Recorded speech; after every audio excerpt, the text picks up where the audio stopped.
The crimson flames licked at the crystalline walls of the Zephyrian nursery complex as Daisy Miller pressed her back against the emergency shelter's reinforced door. Outside, the acrid smoke of burning biofoam insulation filled the corridors, and somewhere in the distance, she could hear the distinctive howl of Zephyrian younglings in distress. "Jack, the structural integrity is failing," she whispered into her comm unit, watching the temperature readings on her environmental suit climb steadily toward the red zone. "The whole eastern wing is going to collapse in less than 10 minutes. Lieutenant Jack Harrison's voice crackled through the static-filled connection. "Daisy, get out of there now." "That's an order. The evacuation shuttles are already loaded with the adult Zephyrians." "There are still cubs in the nursery," Daisy interrupted, her voice firm despite the tremor in her hands. "5 of them. The caretakers couldn't reach them before the blast doors sealed." A pause. Then Jack's voice strained with worry and frustration. "The Zephyrians are 8-foot-tall apex predators, Daisy. Their cubs are the size of earth wolves and twice as aggressive. Even if you could reach them, they won't trust a human."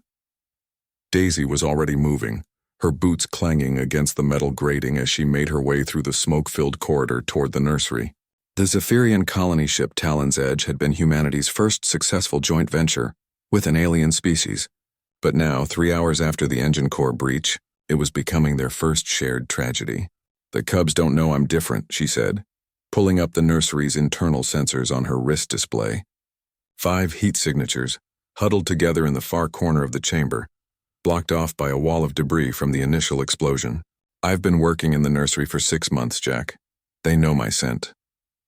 The blast doors to the nursery had been warped by the heat, leaving a gap barely wide enough for a human to squeeze through. Daisy shed her bulky environmental pack, keeping only her oxygen supply and emergency medical kit. The temperature inside the nursery was climbing rapidly, and she could see the structural support beams beginning to buckle under the stress. The 5 Zephyrian cubs, each about the size of a large dog but with the distinctive silver-blue fur and razor-sharp claws of their species, were pressed together behind an overturned feeding station. Their large luminescent eyes reflected her flashlight beam as she approached slowly, keeping her movements deliberate and non-threatening. "Easy there, little ones," she murmured in the clicking, harmonious language she'd spent months learning. "It's just Daisy, the soft one who brings you the sweet fruit clusters." The largest cub, barely 3 months old but already showing the proud bearing of his warrior species, bared his fangs and let out a warning growl. His siblings huddled closer behind him, their fear scent sharp in the smoky air. Daisy knelt down, extending her hand palm up in the Zephyrian gesture of peaceful intent. "I know you're scared. The den is burning and we need to leave now, but I need you to trust me." Her comm unit buzzed frantically. "Daisy, the structural engineers are showing complete failure in 4 minutes. Whatever you're doing, do it fast." The largest cub took a tentative step forward, his nostrils flaring as he caught her familiar scent beneath the acrid smoke. Suddenly, understanding seemed to dawn in his intelligent eyes.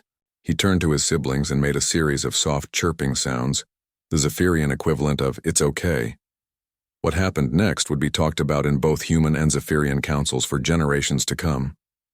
One by one, the cubs approached Daisy, and one by one she gathered them in her arms. The first 2 she cradled against her chest like oversized cats. The third and fourth she supported under each arm. The largest, the brave one who had trusted her first, climbed onto her back and wrapped his arms around her neck. 70 pounds each, 350 pounds total. On Earth, Daisy could barely lift half that weight. But adrenaline, desperation, and something deeper, something that spoke to the core of human determination, flooded her system. She stood, her legs trembling with the effort, and began the treacherous journey back through the collapsing corridor. "Jack!" she gasped into her comm, her breathing labored as she navigated around fallen debris. "Prep the medical bay. We're coming out." "We?" Hope crept into his voice. "All 6 of us." The corridor shuddered around her as another support beam gave way. Sparks rained down from damaged electrical conduits, and the temperature gauge on her suit screamed warnings she no longer had time to heed. The cubs, sensing the urgency, remained perfectly still in her arms, their natural predatory instincts overridden by their trust in the small human who had chosen to risk everything for them. 50 meters. 30. 20. The emergency bulkhead was closing, the automatic systems responding to the catastrophic structural damage. Daisy could see Jack's face through the narrowing gap, his hand extended toward her, the evacuation team ready behind him. She dove.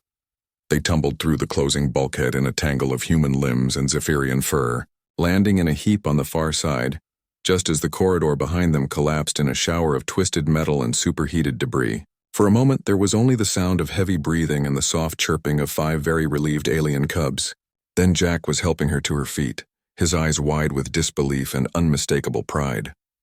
"Daisy Miller," he said, his voice hoarse with emotion. "You just carried 5 Zephyrian cubs, 350 pounds of apex predator, through a collapsing starship." Daisy looked down at the cubs, who were now playfully wrestling with each other as if their near-death experience had been nothing more than an exciting adventure. The largest one looked up at her and made a sound she had never heard before, a deep, rumbling purr that spoke of gratitude beyond words. "They needed someone to carry them home," she said simply. "So I did." Later, when the Zephyrian High Council would formally adopt Daisy into their clan as an honorary pack sister, and when human xenobiologists would struggle to explain how a 130-pound woman had accomplished a feat of strength that should have been physically impossible, they would all miss the real point. It wasn't about the weight she had carried. It was about the choice she had made to carry it. Because that's what humans do. When the den is burning and the cubs need saving, humans don't calculate the odds or measure their limitations. They pick up what needs carrying and they carry it home.